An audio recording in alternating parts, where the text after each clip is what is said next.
Queridos, Deus ele é maravilhoso, Ele é bom demais. E hoje eu quero compartilhar com vocês algo muito interessante que o Senhor ele vai falar durante uma série de palavras. Eu vou só estar dando o pontapé inicial, mas domingo que vem vamos ter pessoas fantásticas e maravilhosas a dar conclusão naquilo que o Senhor preparou para nós. Amém? Dito isto, vamos orar. Senhor Jesus, nós te damos graças, Pai, porque nós estamos aqui, Senhor, não somente para receber, mas também para dar o nosso culto ao Senhor. Jesus, nós te pedimos que o Senhor possa falar ao nosso coração nesse momento e que nós possamos sair daqui preenchidos pela Tua Palavra e que nós possamos avançar sempre, Senhor, e nunca retroceder. Ensina-nos cada vez mais a ser fiel a Ti e cumprir todos os Teus mandamentos, Senhor. Muito obrigado. Amém. Amém. Queridos, hoje eu quero falar sobre algo muito legal. E o tema da nossa palavra é do sonho ao destino. Todos nós temos sonhos. Amém?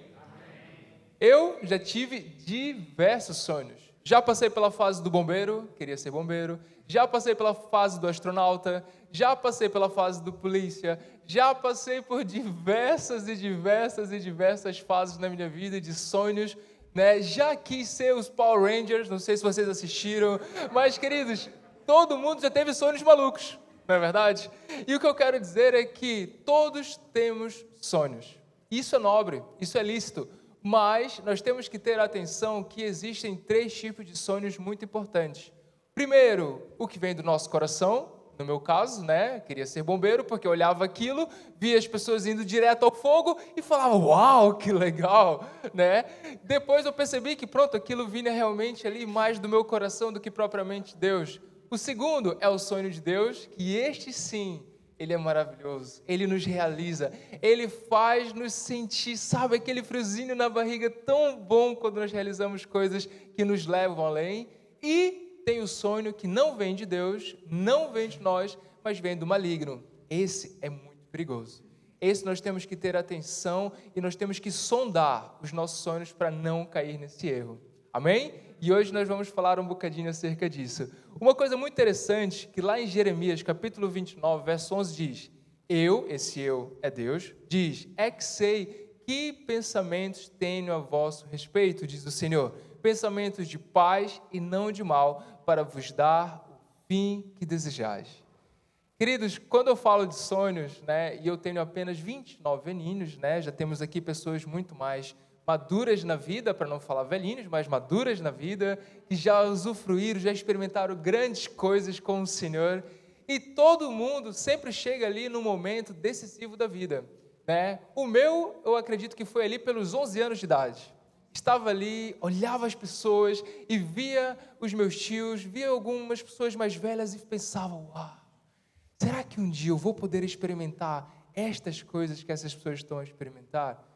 E essas coisas que eu digo, muitas vezes eram coisas comuns, como ter um carro, como ter uma faculdade, como, sabe, experimentar coisas naturais. E aquilo eu olhava e ficava assim, será que um dia eu vou experimentar isso? E, queridos, quanto mais eu fui me aproximando do Senhor, mais eu fui vendo que estas coisas naturais, elas não preenchem o nosso coração por completo. Elas simplesmente preenchem um lugar que é normal. Ou seja, o normal da vida cotidiana. E isso, queridos, eu vou ser sincero, nós fomos criados para mais. A gente não foi criado simplesmente para trabalhar, pagar contas, dormir, cozinhar, lavar louça e as coisas naturais simplesmente. Mas nós fomos criados para experimentar algo grandioso com Deus. E uma das coisas que eu mais gosto de vivenciar e experimentar isso é porque quando a palavra diz que eu é que sei, então nós temos que ir para quem sabe. Quem sabe é o Senhor. Então eu quero te levar hoje a pensar, a refletir quais são os sonhos que você tem colocado em seus corações. E eu quero te levar a pensar o que realmente vem de Deus, o que não vem de Deus e o que tem vindo do maligno, porque muitas vezes pode vir sonhos tão naquele momento esclarecedores e você fala isso, mas vai totalmente contra a palavra de Deus.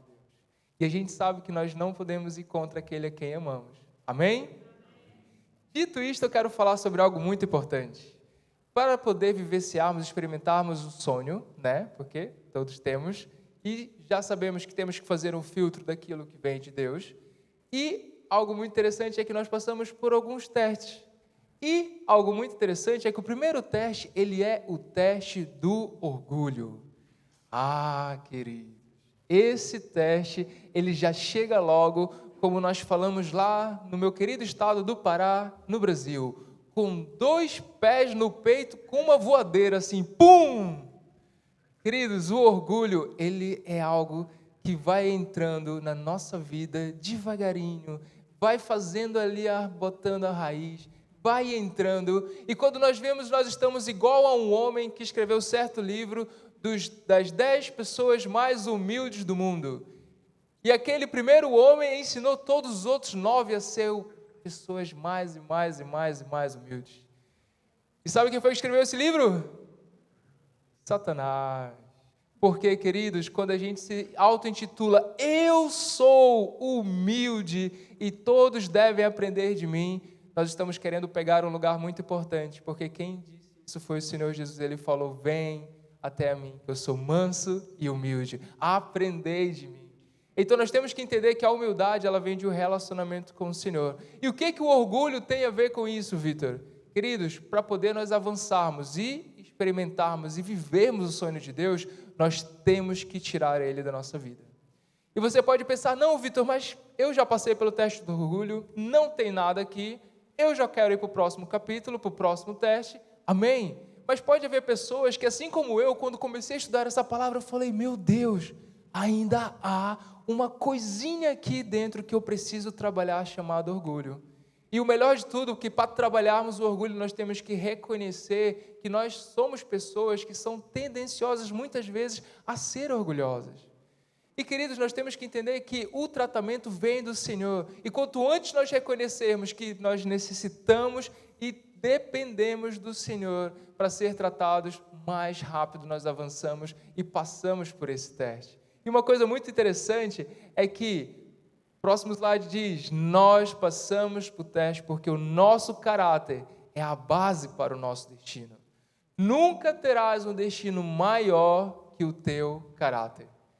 Isto é verdade. Às vezes nós queremos coisas grandiosas, mas infelizmente o nosso caráter está frágil, está partido, não está ainda pronto para receber. E Deus, como um Pai que nos ama, Ele não vai conseguir entregar algo grandioso em nossas mãos para poder ver-nos ali à frente, acabamos nos acidentando e sermos consumidos, infelizmente, pelo nosso propósito, pelo nosso chamado. Porque, querendo ou não, todo mundo que tem aqui, você já experimentou o sucesso, você já experimentou o que é uma vida com o Senhor, você já experimentou, sabe, aquelas pequenas vitórias. E o que eu quero dizer é que quando nós experimentamos pequenas vitórias, queridos, é maravilhoso, mas todos os dias nós necessitamos sempre olhar para como está o nosso coração, como tem estado o nosso caráter, quais são as áreas que eu preciso trabalhar. E eu dou graças a Deus por ser casado, porque, queridos, quando nós casamos, nós estamos 24 horas, às vezes não, porque temos que trabalhar, mas nós estamos muito tempo com o nosso cônjuge, e é a melhor pessoa para nos mostrar aonde nós precisamos melhorar. Vitor, eu não sou casado, mas o seu irmão, a sua mãe, o seu pai, são ferramentas maravilhosas que você pode usufruir, chegar, sentar, olho a olho e falar assim: aonde eu preciso melhorar? Todos temos pontos que precisamos melhorar. Não há ninguém que está aqui perfeito, porque se tivesse, você já não estava aqui. Você estava no céu, querido. Mas, enquanto nós não chegamos lá, porque estamos caminhando para lá, nós temos que entender que existe um tratamento aqui nessa terra. E vale a pena. E eu quero te ensinar hoje uma coisa muito interessante que eu aprendi lá em Gênesis capítulo 37. Nós vamos falar sobre alguém que passou por esse teste do orgulho. E esse alguém se chama José. Quem já ouviu a história de José? Tem algumas pessoas que não ouviram a história de José aqui, muito bem. Então, eu vou aumentar a pregação hoje só para mais 2 horas, porque tem muita coisa para falar acerca de José. Mas eu quero falar, Gênesis 37, verso 1, diz assim: habitou Jacó pai de José, na terra das peregrinações do seu pai, na terra de Canaã. Esta é a história de Jacó. Tendo José 17 anos, apacentava os rebanhos com seus irmãos. Sendo ainda jovem, acompanhava os filhos de Bila e os filhos de Zilpa, que eram seus irmãos, mulheres de seu pai, e trazia mais notícias deles para o seu pai.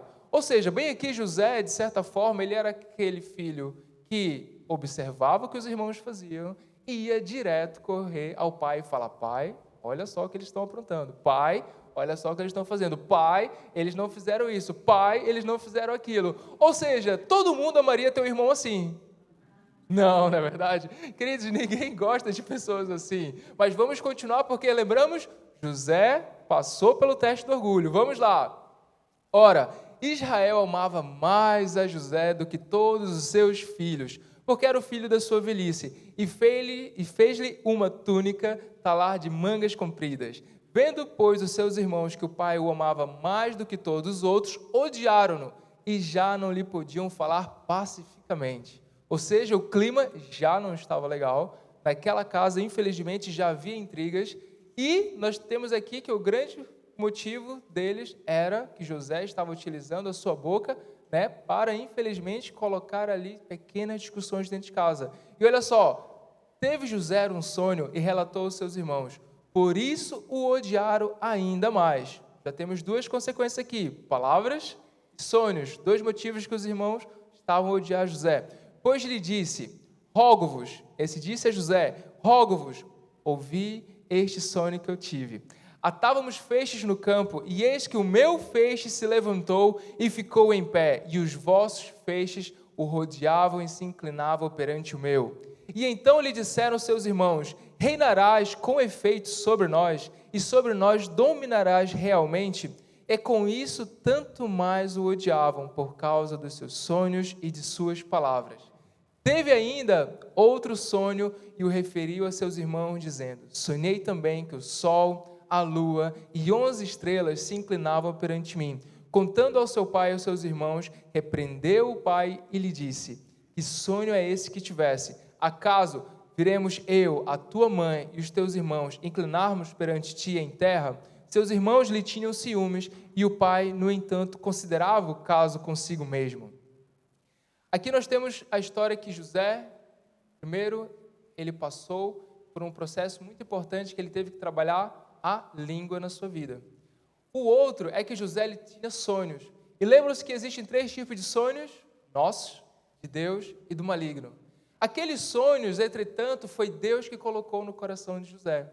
Porém, José, de certa forma, ele não necessitava naquele momento abrir o sonho, sabe, da maneira que ele abriu, com tanta alegria e, de certa forma, com um pouco de orgulho no coração, falando, eis que eu tive um sonho, olha só, observem o meu sonho, o meu feixe é maior, ele estava ao centro, e os vossos feixes se curvavam perante o meu, e o meu outro sonho, olha só, eis que eu vi o sol, a lua, as estrelas, queridos, é um sonho bonito, mas é um sonho de certa forma, o ambiente que ele estava não agregava, ou seja, não edificava naquele momento. E querendo ou não, José ele necessitava ser trabalhado em algo muito importante, o orgulho. Se Deus não trabalhasse o orgulho de José, as coisas poderiam correr muito diferente do que como correram. E então começou um tratamento na vida de José. Em 1 Pedro 5, capítulo 5, verso 5, diz assim, e sede todos sujeitos uns aos outros, e revestivos da humildade, porque Deus resiste aos soberbos, mas dá graça aos humildes. Quando José ele começou a sua vida, ele estava em uma direção, mas Deus é tão bom e tão maravilhoso, que ele quis corrigir a rota e levá-lo a realizar o sonho que Deus tinha para ele. E para isso, José, ele entra logo no primeiro ponto que nós já falamos um bocadinho, mas eu quero aprofundar, que é cuidado com a língua. Queridos, nós temos que ter cuidado com a nossa língua, porque a Bíblia nos ensina que ela tem poder de vida, tem poder de morte. A Bíblia nos ensina que ela é como o leme de um grande barco e para onde nós vamos falando, a nossa vida vai sendo guiada para lá. Eu não sei se você conhece pessoas que falam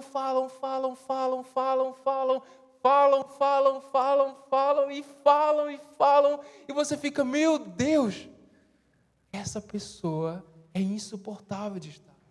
E quando a gente não tem o nosso orgulho tratado, acaba que a pessoa vai colocando as coisas para fora, a pessoa vai falando aquilo que está no seu coração, e então uma das coisas mais perigosas é que a pessoa pensa que sempre está certa. Alguém fala alguma coisa e a pessoa, não, mas se você vê dessa maneira e daquela maneira, e se você vê assim, não, eu acho que não é bem assim, eu acho que é mais assim. Queridos, a humildade, ela vem dos exemplos que o nosso Senhor Jesus deu. E uma das coisas maravilhosas é que o nosso Senhor ensina que não há ninguém que o precise defendê-lo. Porque quando nós estamos corretos, nós simplesmente não precisamos ficar nos justificando, não, mas é isso, é aquilo, não, eu fiz por causa daquilo, não. Ei, lembra-se, o nosso Senhor, enquanto todos o julgavam, todos o diziam, a Bíblia nos ensina que ele, como uma ovelha muda, foi levada ao matadouro e entregou-se por completo. Queridos, a língua, ela tem poder de vida. Nós temos uma ferramenta poderosa em nossas bocas. E nós temos que utilizá-la para edificar a vida das pessoas. Sabe, uma das coisas que eu tenho sempre lutado é quando alguém começa a chegar com uma história para mim e fala, Vitor, sabe tal pessoa? Eu falo, opa, pera lá. Isto eu prefiro não escutar. Muito obrigado por querer compartilhar, mas eu acho que isso não edifica. E o que edifica, estraga. Queridos, nós temos que ter tipos de posicionamentos a respeito de fofoca que nós não podemos tolerar.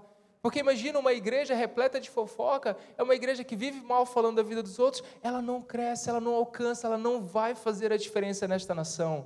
E o que nós procuramos hoje? É que nós possamos dominar a nossa língua, para que nós possamos edificar o reino de Deus, para que nós possamos levar as pessoas a entender que uma igreja que ama, é uma igreja que cuida, é uma igreja que se uma pessoa errar, ao invés de apontarmos ou falarmos daquela pessoa, nós vamos nos aproximar, estender a mão e falar, estamos aqui para ajudar.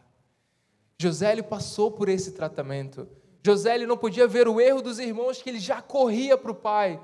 Mas o que José ele necessitava fazer naquele momento? De um tratamento. Ele necessitava de um processo. E o Senhor deu oportunidade para ele ser tratado. E queridos, eu quero te desafiar. Assim como José foi tratado, nós temos que pegar, nós temos que dizer igual Pedro, capítulo 5, 1 Pedro diz, humilhai-vos, pois, debaixo da potente mão de Deus, para que, a seu tempo, Ele exalte. Sabe uma das coisas maravilhosas? É que quando nós não dependemos da nossa língua, nós começamos a depender de Deus. Quando nós não dependemos mais simplesmente da nossa força, do nosso braço, a gente fala, Deus, é debaixo da Tua mão, é em Ti que eu quero estar. Queridos, eu já cansei de lutar batalhas quando eu não entendia esses princípios e batia a cabeça no muro e falava, meu Deus, por que as coisas não acontecem? E então eu comecei a correr para Deus, eu falei, chega, é para Deus que eu tenho que correr, é para Ele que eu tenho que estar, sabe? E isso é quebrar o nosso orgulho, isso é dizer para o Senhor, Pai, eu não quero passar, se for preciso, pela humilhação, de dizer, sim, fui eu que errei, mas eu estou disposto consertar, eu estou disposto, sabe, a fazer a coisa correta. Uma coisa interessante é que estarmos na presença de Deus quebra o nosso orgulho e mantém-nos humildes. Sabe por quê? Porque quando estamos na presença de Deus, nós vamos literalmente contra o mundo. Porque o mundo, ele nos ensina, fez-me mal, eu faço pior ainda. O mundo nos ensina, se me roubou, né, ao invés de ser como a palavra, se alguém pega a tua túnica, né, nós falamos, não, se alguém pega a minha túnica, eu vou bater e vou roubar até a dele, se for preciso. Queridos, quando a gente vai para Deus, a gente aprende a perdoar. Quando a gente vai para Deus, a gente aprende, sabe, a fazer a diferença. E eu acredito que é isso que nós que estamos aqui hoje, estamos a buscar. Porque se nós queremos ficar da mesma maneira, nós não saímos de casa para vir aqui, nos colocar debaixo da mão do Senhor e falar, Deus, eu estou aqui. Se for preciso fazer o que seja ser feito, eu estou disponível.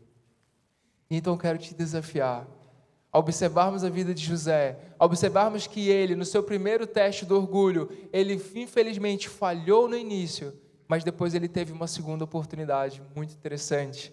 E a segunda oportunidade, a partir do verso 12 de Gênesis 37, diz, e como foram os irmãos apacentar o rebanho do pai em Siquém, perguntou Israel a José, não apacentem teus irmãos o rebanho em Siquém?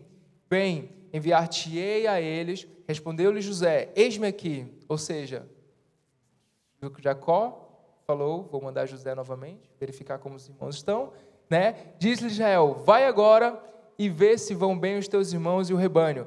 Traze-me notícias. Assim o enviou ao vale de Hebrom. E ele foi a Siquém. E um homem encontrou José que andava errante pelo caminho, ou seja, sem direção, e lhe perguntou, o que procuras? Respondeu, procuro meus irmãos. Diz-me onde apacentam eles os rebanhos. E disse-lhe o homem, foram-se daqui, pois ouvi-os dizer, vamos a Dotã. Então seguiu José atrás dos seus irmãos e os achou em Dotã. De longe o viram, e antes que chegassem, conspiraram contra ele para o matar. E dizia um ao outro, vem lá o tal sonhador. Vinde, pois, agora, matemo-lo e lancemo-lo numa destas cisternas e diremos, um animal selvagem o comeu, e vejamos em que lhe darão os sonhos. Mas Rúben, ouvindo isso, livrou-os da mão deles e lhe disse, não lhe tiremos a vida. Também lhes disse Rúben, não derrameis sangue, lançai-o nesta cisterna que está no deserto e não ponhais mãos sobre ele. Isto disse-lhe para livrar deles, a fim de o restituir ao pai. Mas logo que chegou José a seus irmãos, despiram-lhe da túnica, a túnica talar de mangas compridas que trazia, e tomando-o lançaram na cisterna vazia e sem água. E aqui começa o segundo teste de José, o teste do poço. Queridos, quando nós avançamos pelo teste do orgulho, logo em seguida nós passamos para o próximo, que é o teste do poço. Porque o orgulho, ele vem literalmente na nossa vida para nos manter com aquela posição, com aquele nariz empinado, com aquele peito lá em cima e dizer, eu tudo posso. Como nós brincamos, pode jogar aqui que eu resolvo. E então, quando José, infelizmente, não conseguiu passar, porque ele estava ali continuando a observar os irmãos, já foi com aquele intuito de, pera lá, vou ver o que eles estão a fazer, vou obedecer o meu pai, né? Vou ali e tal, e vou, olha, meter a língua nos dentes e falar tudo o que eles estão a fazer de errado. E então, foi surpreendido, jogado no poço, e ali, queridos, ele já não podia fazer mais nada, porque ele estava literalmente no fundo do poço. E uma das coisas interessantes é que quando José chegou ali, ele tentou clamar por ajuda, viu que ninguém vinha. Ele tentou gritar, viu que nem vinha. Provavelmente tentou escalar, não conseguiu. Provavelmente ele ficava assim, o que eu irei te fazer? E eu acredito que inúmeras coisas podem ter passado pela cabeça de José, e se eu fosse ele, eu confesso que eu estaria pensando naquele momento, vou morrer. Infelizmente, se meus irmãos me jogaram aqui, é com o intuito, né, de me ver morrer, de eu perder a vida, e de, pronto, acabou tudo, de que adianta eu ter a túnica mais bela, de que adianta eu ter feito o que eu fiz, aqui encerra-se a minha história. Porém, Deus é Deus. Não tem como falar, Deus, Ele é maravilhoso. E Ele deu uma segunda oportunidade maravilhosa a José. E Ele ensinou uma coisa muito interessante, e toda vez que você se sentir, que você fala, Vitor, eu acho que eu já passei pelo teste do e você se encontra, às vezes, em determinados momentos da sua vida que você fala, mas parece que eu estou no poço. Parece que eu travei ali no poço. Parece que eu não estou conseguindo avançar. Queridos, nós temos que aprender Salmos, capítulo 139, verso 23. Ensina uma oração linda que Davi fez, que ele diz assim, sonda-me, ó Deus, e conhece o meu coração. Prova-me e conhece os meus pensamentos. Quando nós chegamos a Deus com essa oração, nós queremos dizer o que para Ele? Senhor, se há alguma coisa errada em mim, mostra. Para poder nós sairmos do poço, nós temos que, reconhecer. Nós temos que conhecer o que nos colocou ali. Porque ninguém cai no poço aleatoriamente. Se José tivesse uma postura diferente com os irmãos, a probabilidade daquilo ter acontecido com ele era totalmente diferente. E muitas vezes nós estamos sofrendo na nossa vida e a gente pergunta, mas por que isso está a acontecer comigo? Queridos, a lei da semeadura, ela é muito verdadeira na nossa vida. Aquilo que nós semeamos, nós vamos colher. E nós temos que entender que nós temos que começar a plantar coisas maravilhosas para nós colhermos as nossas bênçãos no futuro. E José, naquele momento, ele deve ter feito uma alta reflexão na vida e pensado, o que eu fiz para provocar, essa decisão dos meus irmãos de me jogarem aqui? E o segundo passo que nós temos que entender que nós não podemos ter é fugir da mentalidade de vítima. Porque José poderia falar, meu Deus, os meus irmãos são mesmo terríveis, os meus irmãos são a escória da sociedade, olha só o que eles fizeram comigo, eu era tão bom, eu era tão maravilhoso, e o meu pai que até agora não chegou aqui para me salvar, meu Deus do céu, será que ninguém vai escutar? E vítima, vítima, eu sou a vítima, eu sou a vítima. Queridos, quase que 100% dos nossos problemas a causa somos nós.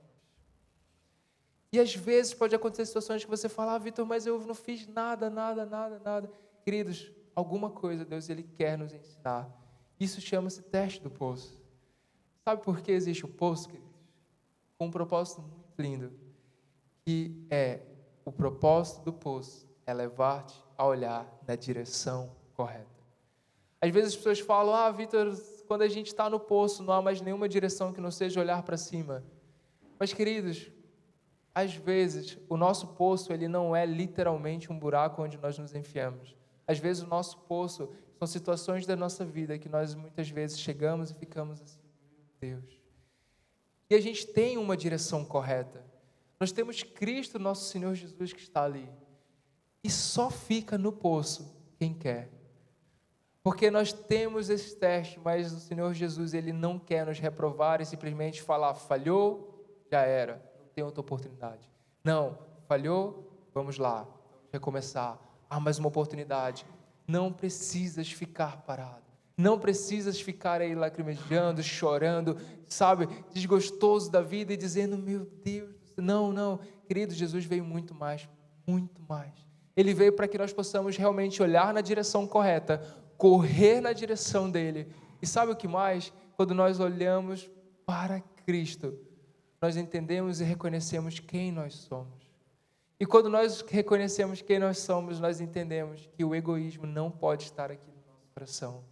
Nós entendemos que a má língua não pode estar no nosso coração, na nossa vida. Nós entendemos que as palavras, elas têm poder e nós temos que utilizá-las, sabe, mesmo com seriedade. Uma das coisas que eu tenho aprendido muito com a minha esposa, e ela às vezes já chegou, e eu sou uma pessoa que gosta muito de brincar. Eu gosto de brincar com as pessoas, mas já teve momentos que eu brinquei, que ela chegou e falou assim, amor, essa brincadeira você não deveria ter feito. E eu falei, meu Deus do céu. E às vezes a gente, como José, né, como nós falamos, queremos até nos vitimizar. Não, amor, mas foi inocente, queridos. A gente tem o poder de controlar a nossa língua. Porque quando Jesus ele entra na nossa vida, o que Paulo diz? Tudo posso naquele que me fortalece. Então não existem mais desculpas que a gente possa dar, porque se tudo nós podemos, tudo nós podemos. E o que eu quero te dizer é que se você hoje está passando pelo teste do orgulho, querido, quebra esse coração.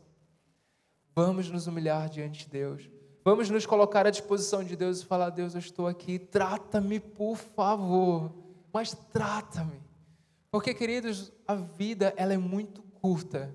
Vocês já pararam para perceber que nós temos uma eternidade para viver com Cristo, mas que aqui na terra alguns chegarão a 20, outros a 30, outros a 40, outros a 70, outros a 100. A gente não sabe o dia de amanhã. E eu falo isso e eu penso muito nisso porque eu fico, meu Deus, eu tenho 29 anos. Quando eu olho para trás eu fico, meu Deus, um dia desse eu estava lá no Brasil com a minha família, um dia desse, há quase 5 anos atrás, que vamos completar em agosto 5 anos de casado, eu estava ali a me casar e eu fico pensando, o tempo passa muito rápido.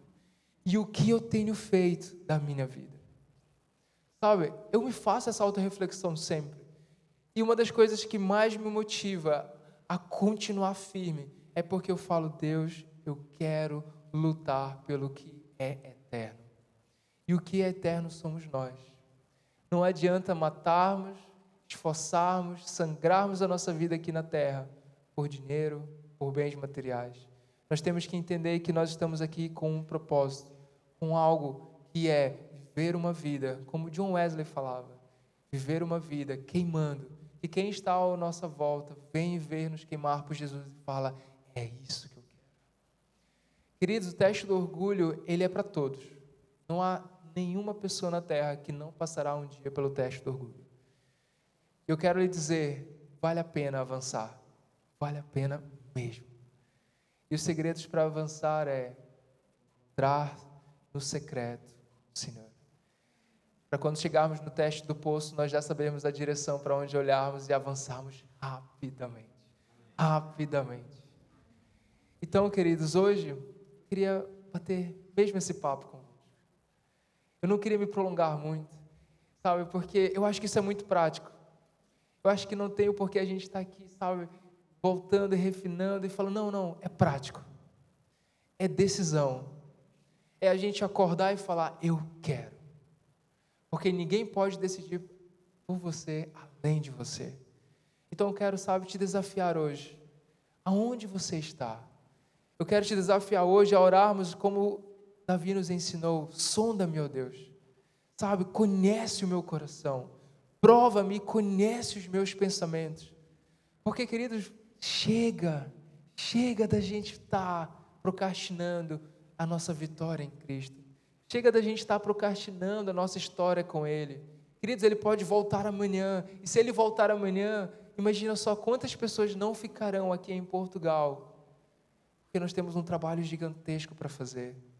Então o intuito da nossa palavra de hoje é te fazer acordar. Vamos avançar. Vamos sair do poço. Vamos quebrar o nosso orgulho. E vamos, para a glória do Senhor Jesus, levar no avivamento a esta nação contínua. Que queime até o Senhor Jesus voltar. Porque Ele logo volta. E a palavra dele diz que Ele é longânimo para conosco, não querendo que ninguém se perca, mas que todos tenham a vida eterna. Amém? Fica de pé nesse momento. Eu quero que nós possamos, nesse momento, tirar um tempinho. Eu quero que você feche os seus olhos. Eu gostaria de pedir para a equipe do louvor subir aqui, por favor. Sabe, eu quero que você comece a refletir, feche os seus olhos. Comece a orar falando assim, Deus, aonde eu estou? Senhor Jesus, aonde o Senhor tem me colocado? Senhor Jesus, será que eu ainda estou ali precisando passar pelo teste do orgulho e quebrar totalmente ele? Senhor Jesus, será que eu estou no poço e mesmo assim eu estou olhando para a direção errada? Jesus, Senhor, eu peço que o Senhor possa vir-nos, mostra como está o nosso coração. Senhor, eu não quero mais, Pai, que nós possamos estar ali falhando e tendo que fazer o teste novamente. Senhor Jesus, vem, sonda o nosso coração e leva-nos, Senhor Jesus, leva-nos a entender que só em Ti há salvação. Que só em Ti, Senhor, nós possamos ultrapassar os nossos defeitos, que nós possamos realmente, Senhor Jesus, ser vitoriosos. Espírito Santo, eu oro e te peço que cada vez mais o Senhor possa trabalhar em nossa vida, Senhor. Porque, Jesus, não há nada que nós possamos, sabe, Senhor Jesus, fazer se não for contigo ao nosso lado, Senhor. Queridos, comece a orar e pedir a Deus, mostra, Senhor Jesus. Mostra, Senhor Jesus. O Espírito Santo mostra.